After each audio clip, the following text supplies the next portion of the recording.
अस्सलाम वालेकुम everyone, welcome back to my YouTube channel. We are discussing about zoonotic organism chapter number 20।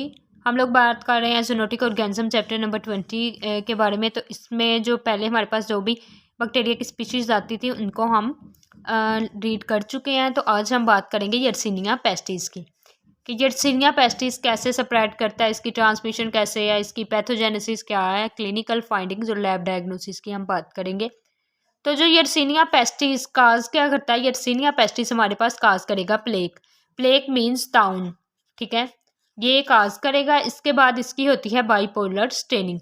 Bipolar staining जब हम इसे microscope में देखेंगे ना, तो ये बाइपोलर इसकी स्टेनिंग होगी। मीन्स के जो इसका ये सेंटर है वो क्लियर होगा और इसके एजिस पे इसकी स्टेनिंग होगी, ठीक है, बोथ एजिस पे। That is why we called it bipolar staining. इसकी सेफ्टी अपीरेंस होगी। इसके बाद इसकी लो ID50 है। ओनली 10 ऑर्गेनिज्म चाहिए। 10 ऑर्गेनिज्म अगर हम इसके इनहेल कर लेंगे तो हमें क्या हो जाएगा, हमें हो जाएगा यर्सीनिया पेस्टिस का इन्फेक्शन हो जाएगा, ठीक है। इसके बाद इसकी दो और स्पीशीज़ है यर्सीनिया पेस्टिस के अलावा, यर्सीनिया इंटेरोकोलिटिका और यर्सीनिया स्यूडो टबरक्लोसिस। ये स्मॉल ग्राम नेगेटिव रोड होगा। इसका कैप्सूल इसके पास होता है, ठीक है। और कैप्सूल क्या है करता है कि वो विरुलेंस में इसकी हेल्प करता है। इसकी अगर पैथोजेनेसिस की हम बात करें तो पैथोजेनेसिस में जो है हमारे पास इसके 2 साइकिल्स आते हैं। और देखते हैं कि पैथोजेनेसिस किसके ज़रिए होती है। प्रेरी डॉग्स आर रेजरवायर, ठीक है, इसके रेजरवायर कौन से हैं, प्रेरी डॉग्स। और फ्लीज क्या है, फ्लीज हैं वेक्टर। अब रेजरवायर और वेक्टर में क्या फ़र्क होता है हमारे पास, अगर हम देखें तो रेजरवायर मीन्स के हमारे पास जो इन्फेक्शन है, इन्फेक्शन कहाँ से आया है, ठीक है, किस सोर्स से आया है, इन्फेक्शन कहाँ से आया है, डेट इज़ रेजरवायर। और वेक्टर का क्या मतलब होता है, वेक्टर के किसके ज़रिए जो इन्फेक्शन है वो स्प्रेड की है, ठीक है, किसके ज़रिए स्प्रेड हुआ है इन्फेक्शन, डेट इज़ वेक्टर, ठीक है। अब जो रेजरवायर है इसका वो कौन है, वो है प्रेरी डॉग्स। मीन्स के प्रेरी डॉग्स के पास यर्सीनिया पेस्टिस का ऑर्गेनिज्म होगा, ठीक है। और वेक्टर क्या कौन है, फ्लीज हैं। ट्रांसमिशन अमंग वाइल्ड रोडेंट्स, ठीक है, वाइल्ड रोडेंट में ट्रांसमिशन होगी इसकी थ्रो फ्लीज। फ्लीज के जरिए, फ्लीज क्या है, वेक्टर है, तो वो किन में जो है इन्फेक्शन स्प्रेड करेंगे, वो वाइल्ड रोडेंट में करेंगे। अब प्रेरी डॉग सोर्स है, फ्लीज क्या है, वेक्टर है, और जो ट्रांसमिशन होगी वो वाइल्ड रोडेंट में होगी। तो डिसीज कौन होगा, वो डिसीज होगा रोडेंट्स। रोडेंट्स में कैट्स वगैरह आ जाते हैं, ठीक है।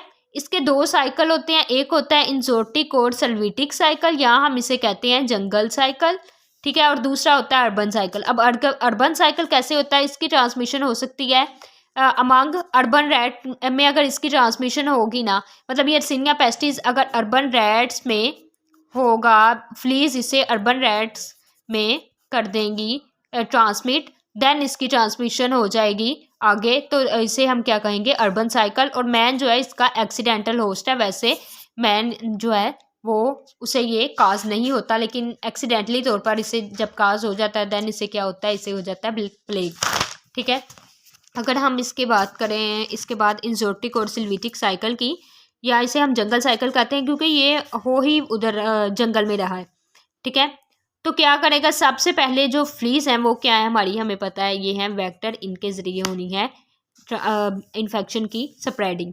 तो fleas bite prairie dogs, fleas क्या करेंगी, प्रेरी डॉग्स को बाइट करेंगी। बाइट जब करेंगी तो क्या लेंगी उनसे, ऑब्वियसली उनसे ब्लड लेंगी, ठीक है, ब्लड ले लेंगी। और ब्लड लेके फिर क्या करेंगी, वो बाइट करेंगी, फिर फ्लीज बाइट करेंगी रोडेंट्स को। ब्लड में क्या होगा, प्रेरी डॉग्स के पास क्या था, प्रेरी डॉग्स के पास था यर्सीनिया पेस्टिस। अब इनका ब्लड किसके पास आया, फ्लीज के पास आया। तो जो ब्लड में जो यर्सीनिया पेस्टिस हैं वो भी फ्लीज के पास आ गए। फ्लीज ने वो जो ब्लड है वो बाइट किया रोडेंट्स को और ब्लड ट्रांसमिट कर दिया रोडेंट्स में, ठीक है। उसने क्या किया, transfer Yersinia pestis to rodents. तो रोडेंट्स क्या हो गए, बैक्टीरियमिक हो गए, यानी कि उनके ब्लड में बैक्टीरिया चला गया, डेट इज कॉल्ड बैक्टीरियमिया। और fleas then again fleas bite करेंगी बैक्टीरियमिक रोड्स को, जो डिसीज्ड होंगे ना उन्हें बाइट करेंगी फ्लीज अगेन। तो क्या हो जाएगा कि जब वो अब क्या लेंगी, बैक्टीरियमिक रोड से लेंगी ब्लड। तो जब ब्लड जाएगा फ्लीज के गट में तो उसकी गट क्या हो जाएगी, ब्लॉक हो जाएगी।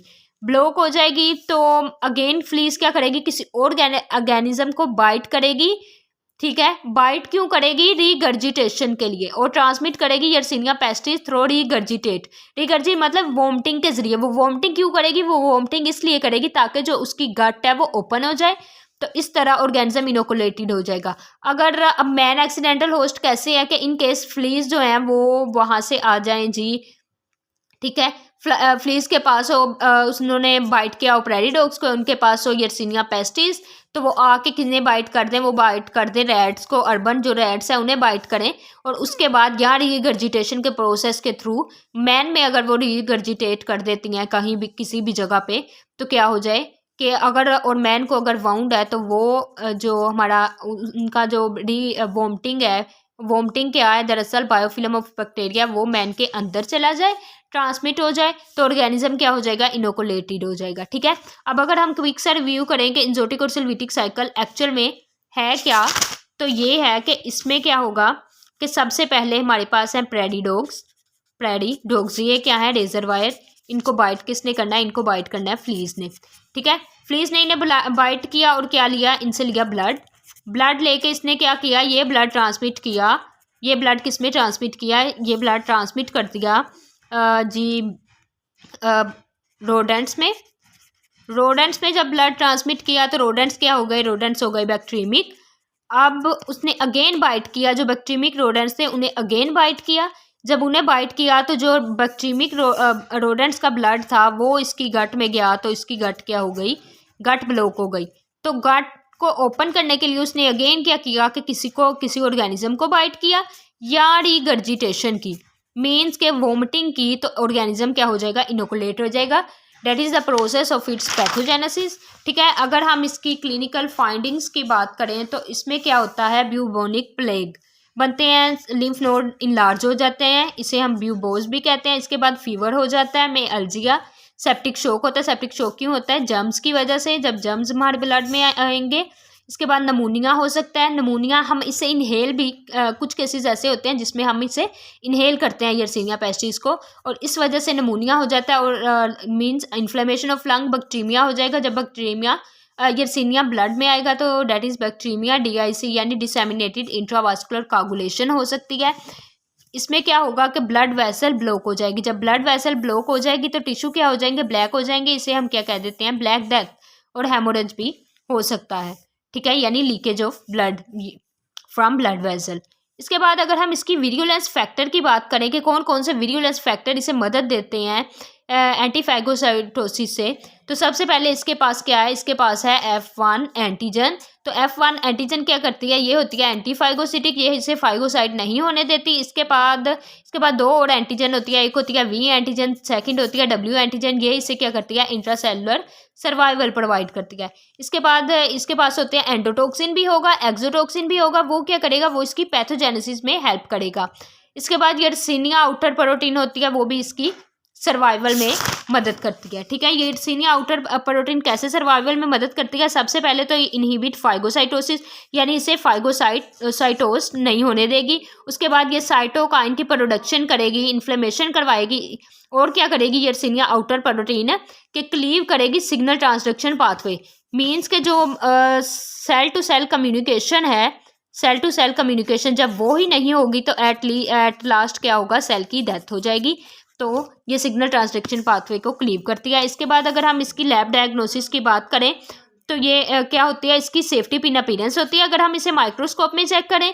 इसके बाद इसका स्टेन हम कौन सा कर सकते हैं? जिम्सा या वेसन स्टेन कर सकते हैं। ठीक है, तो इसकी स्टेनिंग हमें कैसे नजर आएगी? बाइपोलर स्टेनिंग्स, मीन के इसके जो सेंटर है वो क्लियर होगा और उसके एजिस पे स्टेनिंग होगी। फ्लोरेसेंट एंटीबॉडी हम कर सकते हैं, इसका एंटीबॉडी टाइटर, एंटीबॉडी का लेवल चेक कर सकते हैं हम।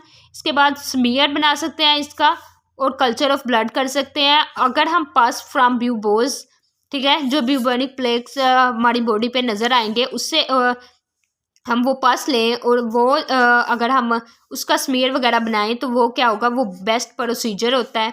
ठीक है, स्मीयर कल्चर ऑफ ब्लड और पास अगर हम ब्यूबोज से ले लें तो इसमें हमें क्या? ऑर्गेनिज्म इनोकुलेट होंगे। ठीक है, ऑर्गेनिज्म हमें डिटेक्ट हो जाएंगे इसमें, तो क्या हो जाएगा? ये एक बेस्ट प्रोसीजर होता है। ठीक है, thank you so much for watching my video, stay tuned.